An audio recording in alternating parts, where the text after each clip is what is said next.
Magandang gabi po sa ating lahat. Amen. Amen. At salamat po sa Panginoon. At ngayon po ay ang ating pangalawang gabi sa ating night watch para po sa taong kasalukuyan. So muli po nating tunghayan ang mensahe po ng Pasko mula po sa salita ng ating pong Panginoon. At sa pagkakataon pong ito, ako po ay inyong pong samahan sa aklat po ng awit or Book of Psalms.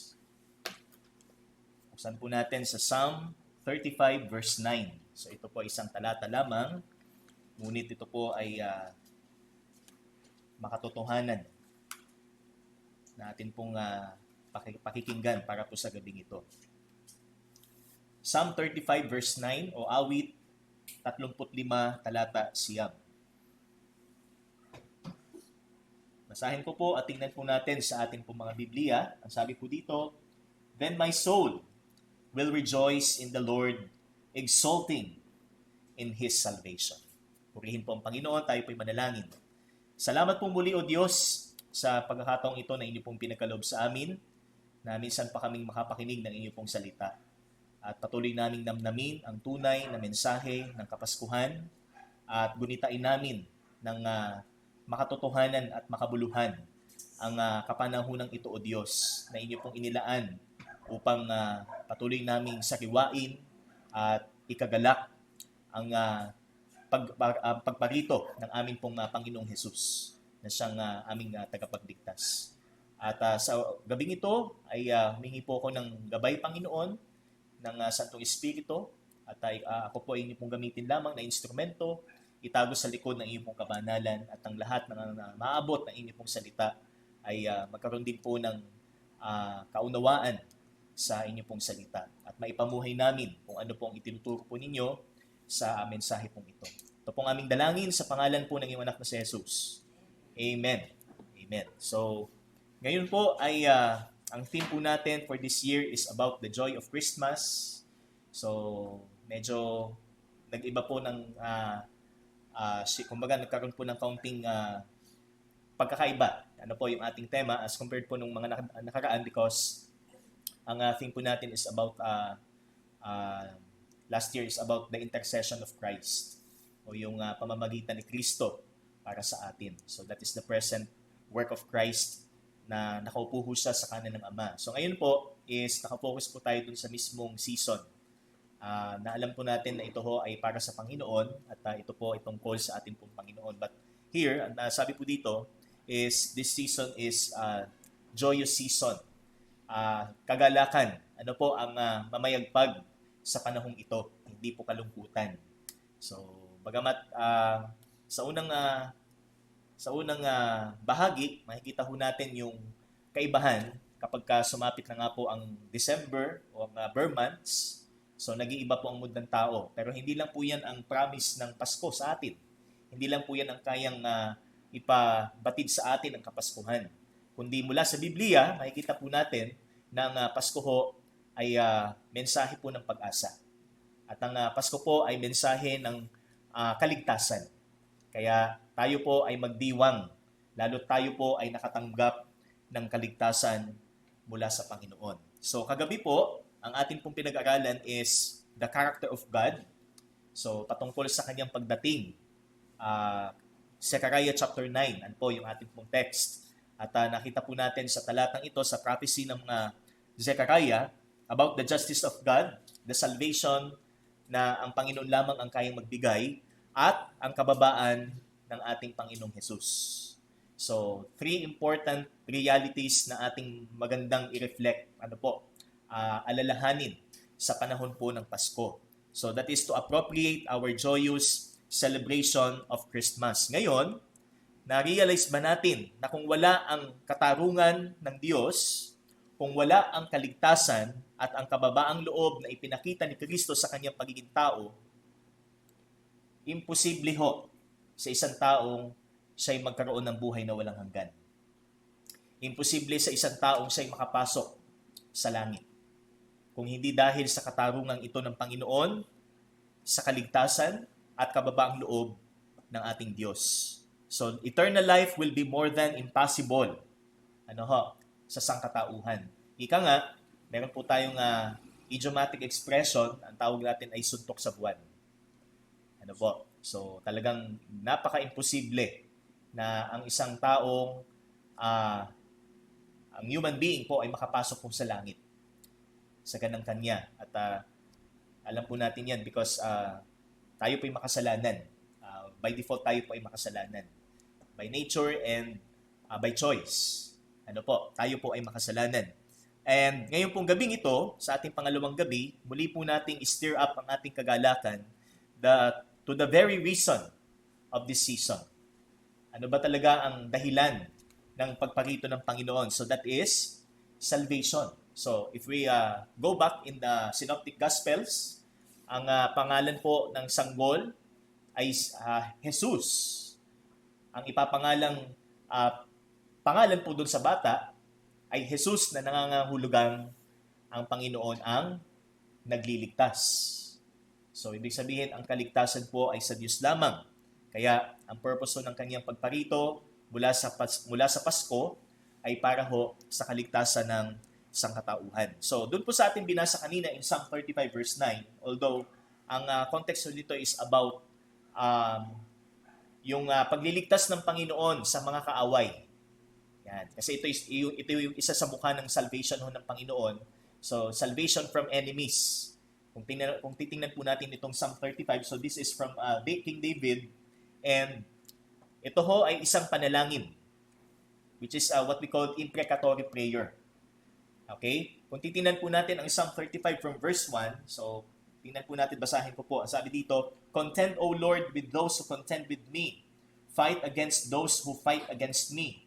Take hold of shield and buckler and rise for my help. Draw the spear and javelin against my pursuers. Say to my soul, I am your salvation."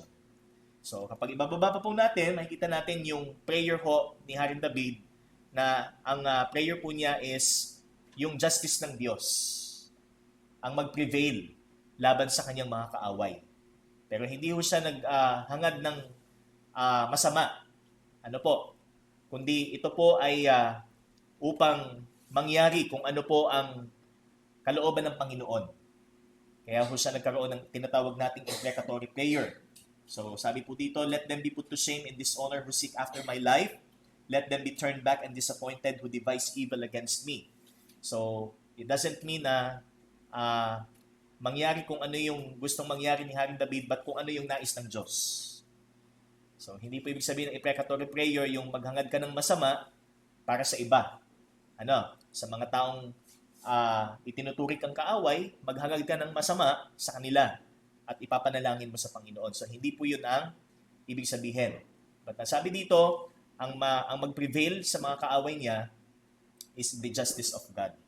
Kaya doon po nakakonect yung sinabi po sa verse 9 na, "Then my soul will rejoice in the Lord." So, once na mangyari ang nais ng Panginoon para sa kanyang mga kaaway, magagalak ako, sabi niya, sa Panginoon. "My soul will rejoice in the Lord, exulting in His salvation." But, pakatandaan po natin, yung salvation is not only against the enemies. Ano po? Kundi yung kaligtasan po na ibinibigay ng Panginoon is salvation from sin. Kaligtasan mula sa kasalanan at kamatayan. Di ba? Kaya, this is our time. Not only to celebrate for the coming of Christ, but the very reason kung bakit po naparito ang ating pong Panginoon, and that is salvation. So we have three important things to know. Dito po sa talata, at kung ating pong titingnan mabuti ang text. First, Christmas joy must be our personal testimony. So number 1, Christmas joy. So ang kagalakan po pertaining to this season must be our personal testimony. So kung titingnan po natin itong awit ni Haring David is hindi po ito in a way na siya lang at ang Diyos, kundi isinulat po para maiparating sa lahat. Kaya it should be public. We should testify the joy that we have for this season. Huwag nating itago yung galak natin para sa kapanganakan ni Kristo. Kaya kung may magtanong man sa atin na kayo ba'y may Christmas? Of course, may Christmas tayo. Kasi totoong nangyayari po ang Pasko, hindi po siya isang alamat. ang Panginoong Hesus ay hindi ho alamat. Siya ho ay totoong Diyos na nagkatawang tao.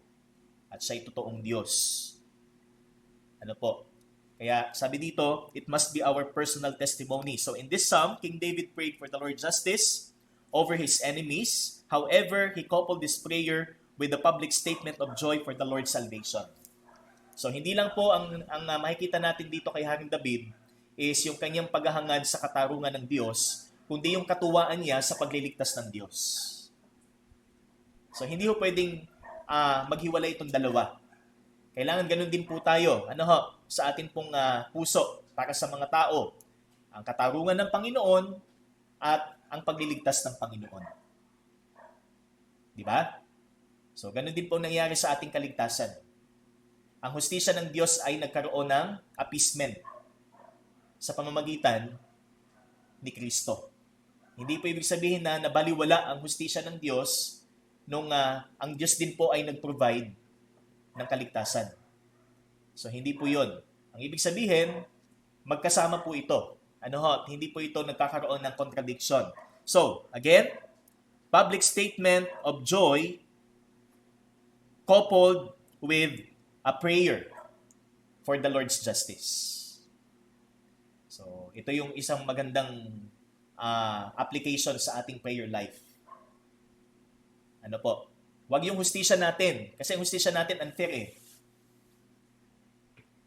Pagka emotionally ang natin, yung motibo natin sa panalangin, so malalayo ito doon sa dapat, which is yung hustisya ng Panginoon o yung nais ng Panginoon para sa kanila.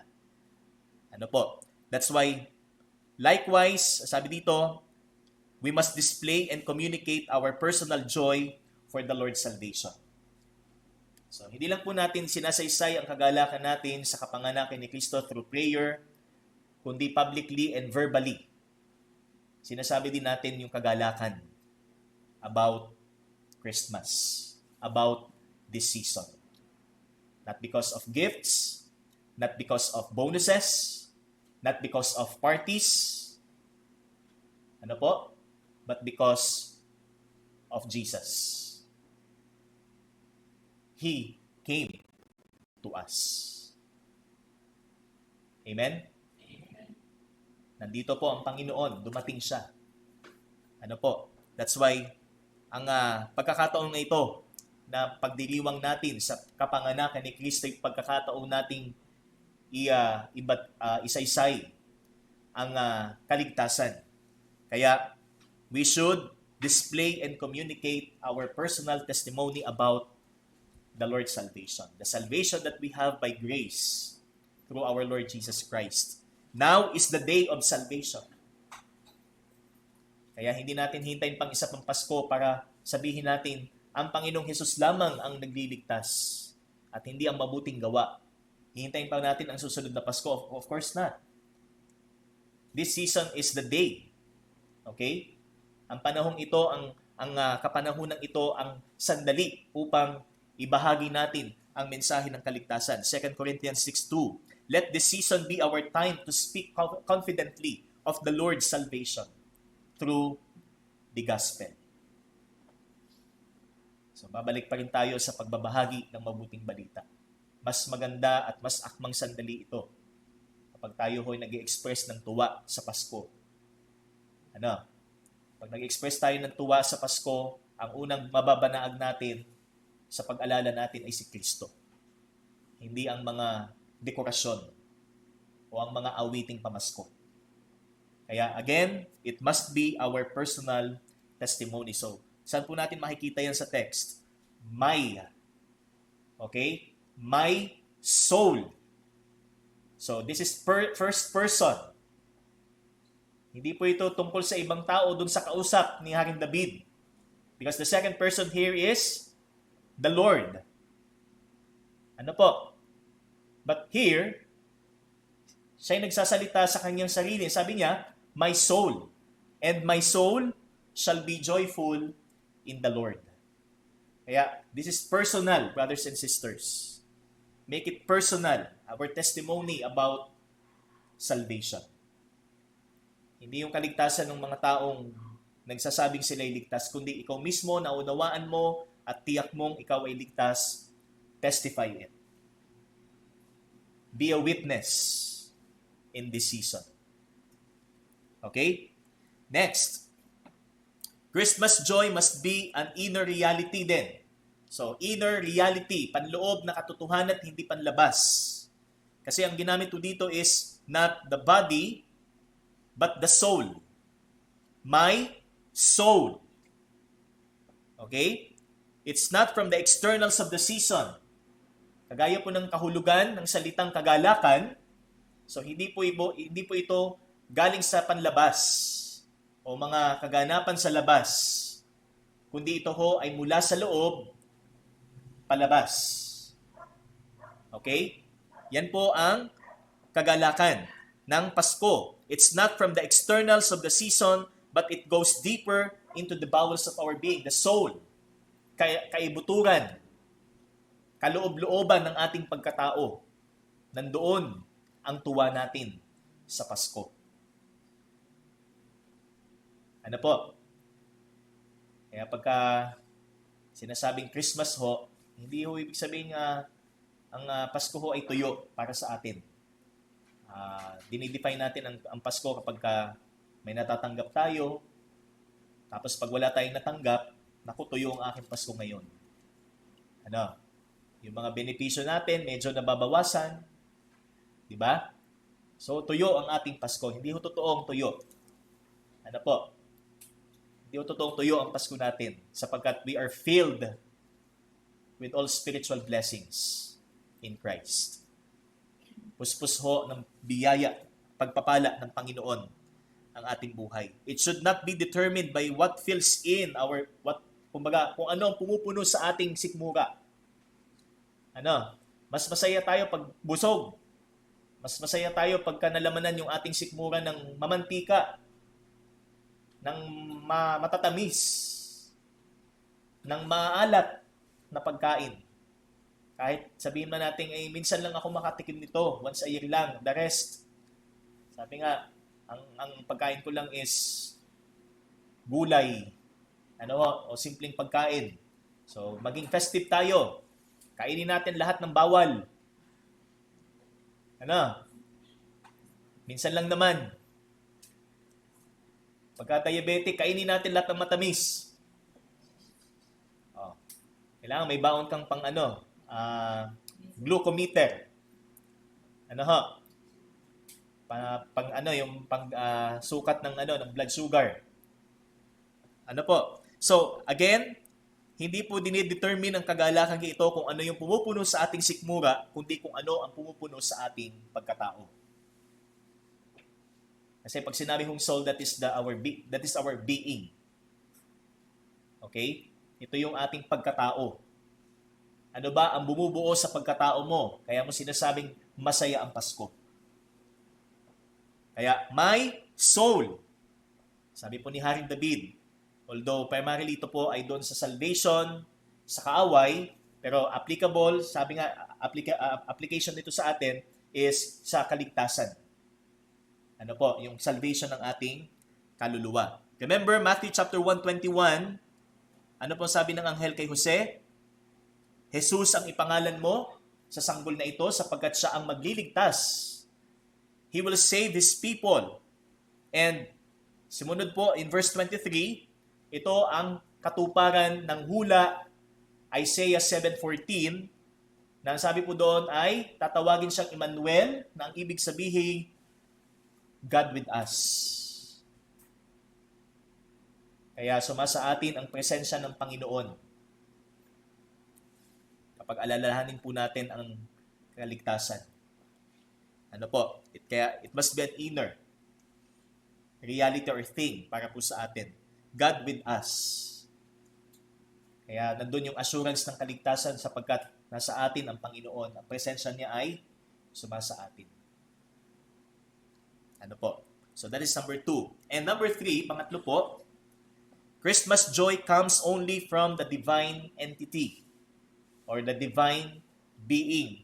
San po ba nangmumula ang kagalakan ng Pasko? Hindi po sa mundo, hindi po sa ating sarili, hindi po sa ating kapwa, hindi po sa sangkatauhan. Ito ho ay galing sa Diyos. Kaya sabi dito, my soul shall be joyful in the Lord, it shall rejoice in His salvation. Kung sa Panginoon nang mumula ang kagalakan mo, ito ang pangmatagalang kagalakan. At ito ang kagalakang dapat malaman ng sangkatauhan. In the Lord. And this is what we call the joy of the Lord. And when we say the joy of the Lord, that is the gladness of heart that comes from knowing God. Hindi ito gladness about the season itself, but knowing God. Coming from knowing God. Kilala mo ba ang Diyos personally? That is the gladness of heart that comes from knowing God, abiding in Christ. Pananatili natin sa Panginoon. Kaya mas meaningful and mas fruitful yung season na ito sa atin kung sa buhay natin nananatili tayo kay Kristo, hindi sa sanlibutan. Nagpapatuloy tayo sa piling ng Panginoong Hesus. At namumunga tayo. Kaya doon sa John 15, ano pong sabi doon? You will bear fruit, di ba? Magiging mabunga ka kung ikay mananatili sa akin. Di ba? And being filled with the Holy Spirit. Nagpapasailalim tayo sa Santong Espiritu. Only those who know Christ, who He really is, will experience the good tidings of great joy as announced by the angels on the night He was born. So, tunay lamang na tumanggap ng great joy doon sa mabuting balita ng pagsilang ni Kristo ay yung nakakilala kay Kristo. Kaya yung mga wise men, di ba? Kung maalala nyo po, ano po ang naging posture nila nung nakita nila ang sanggol? Sumamba sila. At nag-alis sila ng regalo. Ano yung regalo na yun? Ginto, frankincense, and myrrh. Tatlo. Kaya sabi nung mga awitin, 3 mago o 3 hari. Pero hindi po natin nakita sa Biblia na 3 ang haring ito, 3 wise men, but plural lang po. Ang mababasa po natin. Kaya, do you know Him personally? Do you know Christ personally? Kaya ito yung tinatawag nating joy of the Lord. Yung galak natin sa Panginoon ay galing sa pagkakilala natin sa Kanya ng personal. It's all of God. It's by grace. Biyaya, mga kapatid. That's why it comes only from the Lord. Our Christmas joy. Kaya, totoo yung awiting, "'Tis the season to be jolly." But our joviality is from heaven. Okay? Yung tuwa natin, yung tuwa natin, yung galak natin ay galing sa Diyos, galing sa langit. Hindi yung dahil sa mga jingles or sa mga awitin o sa mga tradisyon na connected sa Pasko. Baka sabihin natin na maka-attend nga ditong night watch dahil meron akong kahilingan sa Diyos eh. Kahit naman 4 na gabi lang, o pag nakumpleto daw ay doon sa nakagisla natin, pag nakumpleto matutupad daw ang kahilingan. Hindi po dahil sa ating pagsimba ng kompleto, complete attendance. Kundi dahil kilala natin si Kristo. Kilala natin siya. Ang sanggol na isinilang sa sabsaban ay kilala natin. Amen po? We know Him sa kanyang paghahayag. Sa pamamagitan ng kanyang paghahayag. Is all of this affirmative to you? Lahat ba ito'y positibo sa iyo or do you agree? Sumasang-ayon ba tayo that Christmas joy must be our personal testimony. Christmas joy must be an inner reality, and it comes only from the divine entity. So, then you have the joy that was promised and prophesied, and in His time, He came down bringing salvation and hope for mankind. Kaya, kung lahat ng ito ay affirmative sa atin, nasa iyo ang kagalakang ipinangako at inihula noong lumang testamento, at sa kanyang takdang panahon, siya'y naparito, nagdadala ng kaligtasan at pag-asa sa sangkatauhan. At ngayon, dala natin, taglay natin ang pag-asa, ang tuwa, para sa pagdiriwang ng Pasko. That's why, brothers and sisters, celebrate Christmas with joy. Ano po? Kaya nga, celebrate eh. Wala namang selebrasyong malungkot, di ba? Pagka-celebration, masaya tayo. Kahit hindi Pasko, kahit hindi December, always, nandun po yung ating cheerfulness. Nandun yung ating tuwa, sapagkat ang Diyos na ating pinaglilingkuran ay Diyos na nagliligtas at Diyos na buhay magpakailanman. Kaya patuloy nating ipagdiwang ng may tuwa at galak ang Kapaskuhan. Tayo po'y manalangin. Salamat po, O Diyos, sa iyo pong salita. Salamat po sa minsan pang pagpapaalala na tunay na ito ang panahon ng paghahayag namin ng kagalakan sa inyo pong biyayang kaligtasan. At patuloy itong magdala sa amin sa marami pang pagkakataon upang makapagpahayag ng kaligtasan o ng mabuting balita ng kaligtasan. Kaya narito po kami po ay inyo pong gamiting instrumento para po sa inyo pong ministeryo, Panginoon, ng paghahatid po ng iyong pong salita. At ang amin pong selebrasyon ay mas maging makabuluhan kung amin pong gagawin, kung ano po ang inyo pong itinuturo sa amin. Kaya purihin ka sa lahat ng ito, sa pangalan po ng iyong anak na si Jesus. Amen at amen. Sa Diyos po ang kapurihan.